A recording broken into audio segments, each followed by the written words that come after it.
গতকালকে ঢাকা মেডিকেলের আমরা একটি ঘটনা শুনতে পেয়েছি। ঢাকা মেডিকেলে আমাদের যে ডাক্তার ভাইরা রয়েছে তাদের গায়ে হাত তোলা হয়েছে। যে যারা হাত তুলেছে তারা কি অভিযোগ করেছে? তারা অভিযোগ করেছে সেখানে নাকি একজন যে পেশেন্ট মারা গিয়েছিল সেখানে ডক্টরদের গাফিলাতি ছিল, ওই ঢাকা মেডিকেলের গাফিলাতি ছিল। এখন প্রশ্ন হচ্ছে যে ডক্টরদের বা ঢাকা মেডিকেলের যে গাফিলাতি ছিল কিনা এটি নির্ধারণ আপনি কিভাবে করতে পারেন, কোন এক্সপার্টিজের ভিত্তিতে এটি নির্ধারণ করতে পারেন এবং এই অথরিটিটা আপনাকে কে দিয়েছে? যদি কোনো গাফিলাতি থেকে থাকে, ডক্টরের হোক, প্রশাসনের হোক, কিংবা যে কারো হোক, কিংবা কর্তৃপক্ষের হোক, অবশ্যই তার বিচার হবে।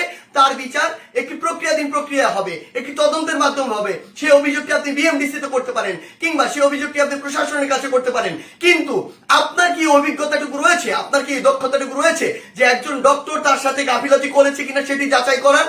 আমাদের সবচেয়ে বড় এখন যে সমস্যাটি হয়ে গিয়েছে, আমরা এই বাঙালিরা অধিকাংশ ক্ষেত্রে অধিকাংশ বাঙালি নিজেদেরকে সব জায়গার দক্ষ মনে করি এবং সব জায়গায় নিজের নাক গলাতে যাই। আপনি আমাকে একটি জিনিস বলুন, যে ডাক্তার 5 বছর ধরে এমবিবিএস পাস করলো, 1 বছর ইন্টার্ন করলো, এরপর বছর বছর ধরে বিভিন্ন ডিগ্রি নিল, পড়াশোনা করলো, তিনি একজন পেশেন্টকে যেভাবে ডিল করেন, তিনি পেশেন্টের ভিতরের এবং বাইরের বিষয়গুলো যেভাবে জানেন, যেভাবে ট্রিটমেন্ট করেন, আপনি কিভাবে মনে করেন আপনি সেই পড়াশোনা না করে শুধু বাইরে থেকে দেখে নিজের চোখে যা মনে হলো তা দেখে তাকে একটি নির্দিষ্ট রেজাল্ট দিয়ে দিচ্ছেন, একটি নির্দিষ্ট ব্লেম দিয়ে দিচ্ছেন? আমাদের জায়গা থেকে স্পষ্ট বার্তা, এরকম একটি ব্লেম দিয়ে আসলে যখন আপনি একজন ডক্টরের গায়ে হাত তুলেন তখন আপনি যে কাজটি করেন সেটি আমরা বৈষম্য বিরোধী ছাত্র আন্দোলন আমাদের জায়গা থেকে কোনোদিনও সমর্থন করতে পারি না। আপনাদের যদি কোনো অভিযোগ থাকে সেই অভিযোগটি আপনি জানাতে পারতেন। আমরা জানি আমাদের এই পুরো প্রসেসটিতে এই ছাত্র জনতার অভ্যুত্থানে ডক্টররা কিভাবে ওই হসপিটালের ভিতর থেকে ওই ইমার্জেন্সি থেকে তাদের ভূমিকাটি রেখেছে।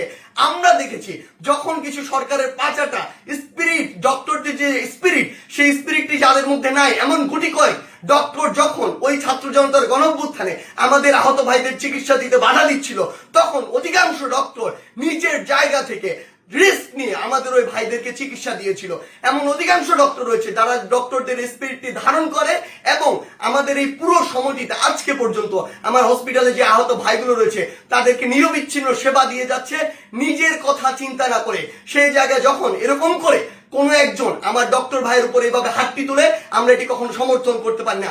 আমাদের জায়গা থেকে একদম স্পষ্ট একটি বার্তা, সেটি হচ্ছে যে আমরা প্রশাসনকে, মাননীয় স্বাস্থ্য উপদেষ্টা, ডিজি হেলথ সহ সকলকে একটি বিষয় স্পষ্ট করে বলতে চাই, আমাদের যারা মেডিকেলের ভাইরা রয়েছে, ইন্টার্ন ডক্টররা রয়েছে, কিংবা হসপিটালে যে ডক্টর ভাইরা রয়েছে, তাদের সাথে আমরা এই জায়গাটিতে একাত্মতা ঘোষণা করছি। তাদের নিরাপত্তার সর্বোচ্চ ব্যবস্থা করতে হবে। তারা দিন রাত 24 ঘন্টা আমাদের জন্য কাজ করছে, অথচ কেউ একজন চাইলো আর একটা ব্লেম দিয়ে তাদের গায়ে এসে হাত দিয়ে দিল, এটি আমরা আমাদের জায়গা থেকে কখনো মানতে পারি না। আমাদের জায়গা থেকে একটি স্পষ্ট বার্তা হচ্ছে তাদের এই নিরাপত্তার ব্যবস্থাটি করতে হবে। এবং গতকালকে ঢাকা মেডিকেলে যদি ওই পেশেন্টের মৃত্যুর জন্য কোনো কর্তৃপক্ষের হোক, ডক্টর হোক গাফিলাতি থেকে থাকে, তদন্ত সাপেক্ষে তার যেমন বিচারের আওতায় তাকে আনতে হবে। কিন্তু গতকালকে ওই আমার ডাক্তার ভাইয়ের গায়ে যে হাতটি তুলেছে, অপারেশন থিয়েটার থেকে বের হওয়া একজন ডক্টরকে, তার অবশ্যই দ্রুততম সময়ের মধ্যে তাকেও গ্রেফতার করে তাকেও বিচারের আওতায় আনতে হবে।